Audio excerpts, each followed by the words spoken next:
When Emma said those words, "Love has to be earned," she wasn't joking. She said it with that cold, measured tone that cuts deeper than anger ever could. It wasn't a fight, not even a confrontation. It was dismissal. And I stood there, holding the dinner reservation confirmation on my phone like an idiot who didn't get the memo that the relationship was already over. We had been dating for nearly 2 years. I thought we were past the games, past the silent tests. But lately, she'd started pulling away, replying slower, staying busy on weekends, always a reason why we couldn't meet. I tried to talk about it once. She smiled that half smile and said, "Ryan, love doesn't just stay. You have to earn it every day." That night, I drove home with her words looping in my head. Earn it. As if love was a subscription that expired if you didn't prove your worth. I wasn't perfect, but I wasn't a fool either. Something felt off. That subtle emotional distance that comes right before someone starts rewriting history. The next morning, I saw it for myself. Her Instagram story, wine glasses, soft lights. A man's reflection caught faintly in the corner. Not me. I didn't confront her. I didn't even text. Sometimes silence is louder than rage. That evening, I packed her birthday gift. A silver bracelet I'd ordered weeks ago. I placed it on her porch with a note that simply said, "I understand now. Thank you for teaching me what has to be earned." Then I deleted her number. Not out of anger, out of clarity. Over the next few days, I started working late, going to the gym again, cleaning up the pieces of myself she left behind. But one thing about silence, it makes people nervous, especially the kind of people who feed on attention. By day 4, Emma texted me, "Hey, haven't heard from you. Are you okay?" I didn't reply. By day 6, she showed up at the coffee shop near my office, the one we used to go to every Sunday. She spotted me through the window, walked in like nothing happened, and said with a teasing tone, "So, are you giving me the silent treatment now?" I looked at her and smiled. "No, Emma. I'm just earning my peace." For a split second, her confidence cracked. She sat down, folded her hands on the table. "Look, maybe I was harsh that night. I just wanted to feel like you still cared. You know?" I nodded slowly. "And you thought the best way to test that was to flirt with someone else?" She blinked. "You saw that. Everyone did," I said quietly. "It was on your story. You wanted me to see it, didn't you?" Her lips parted, but no words came out. I could almost see the excuses forming in her eyes before they died there. "I wasn't," she started, but I stopped her. "Emma, love isn't a prize. It's a choice. And when you decided to make it a competition, I just stopped playing." She sat back, exhaling sharply, maybe realizing that the power she thought she had was gone. She looked at me differently, not as the man who adored her, but as the man who'd finally stopped chasing. That night, she texted me again. "I miss you. Can we talk?" I stared at the message, then locked my phone. Let her feel the weight of absence.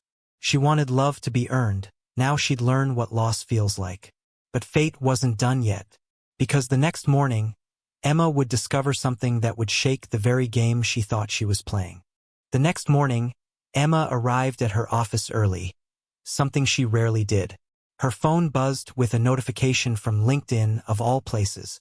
A post was trending in her company network, written by none other than Ryan Miller. The headline read, "When love becomes a test, walk away." She froze. The post wasn't bitter or accusatory. It was raw, honest, and calm. The kind of calm that only comes after you've walked through fire and survived. Ryan wrote about self-worth, about how we often try to earn people who never truly see us, and how walking away isn't weakness, it's self-respect. In less than an hour, the post had hundreds of reactions and comments. Some were from mutual friends, some from her own coworkers. And right there, in the comments section, someone wrote, "Powerful words, Ryan. Glad you finally left what was breaking you." Emma's stomach turned. That someone was Daniel, her new friend, the man from the wine glass reflection. She clicked his profile and saw his latest activity. He'd shared Ryan's post with his own caption.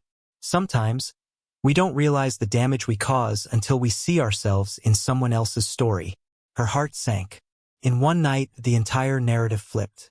The man she thought she could control, the one she believed would always chase, had taken the higher ground and, without naming her, turned her into the lesson everyone was learning from. By noon, Ryan's post had gone viral in their circle. People she knew, people she worked with, even her manager, all commenting on how mature and insightful his perspective was. And Emma? She sat there, scrolling through the thread, each word hitting harder than any argument ever could. That evening, she tried calling him again. Once, twice, no answer.